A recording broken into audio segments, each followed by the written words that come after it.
This is the verse that abolishes racism, that abolishes pride in one's lineage, ancestry, colour, complexion, ethnicity, family background.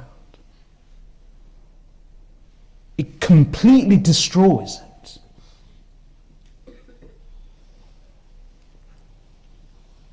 And the Prophet ﷺ enacted this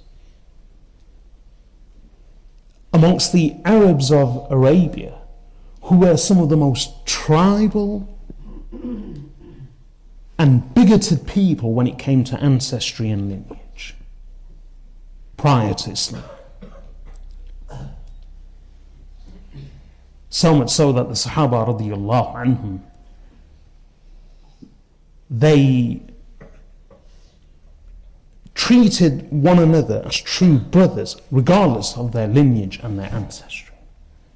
And even non-Muslim historians who do not believe in the past, many non-Muslim historians who have been serious academics and who have studied Islam, who are familiar with Arabic, one of the main things which they have noted is that one of the miraculous achievements of the Prophet ﷺ, so they may not believe in religion, in revelation, in God, but looking at the Prophet ﷺ and the society of Arabia from a purely historical, social perspective, one of the things they have marveled at is how the Messenger ﷺ abolished centuries old traditions of Arabia, not just to do with religion, but to do with family, to do with lineage, to do with bonding and relations, to do with blood and ancestry and heritage, and replaced the brotherhood and fraternity of tribe with the brotherhood and fraternity of Islam. And that was a remarkable transformation. Truly was. One of the arguments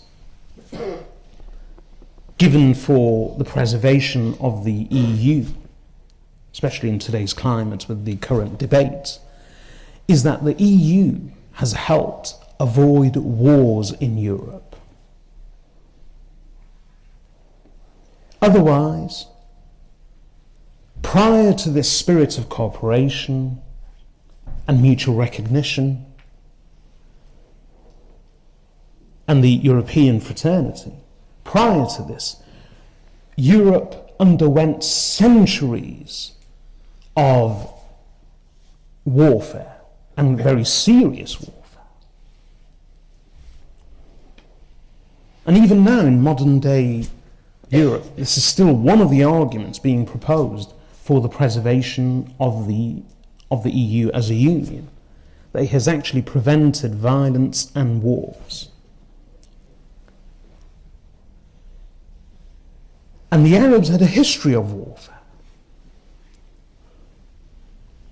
And why do I give the example of the EU? Despite everything, national sentiments still run very strong. And can you imagine something which suddenly overturns all of these nationalist sentiments and replaces them with something new in such a manner that the previous rivalries, the previous history is all forgotten, and not just forgotten but completely replaced? It's unimaginable. And yet the Prophet ﷺ achieved that in a stroke in Arabia.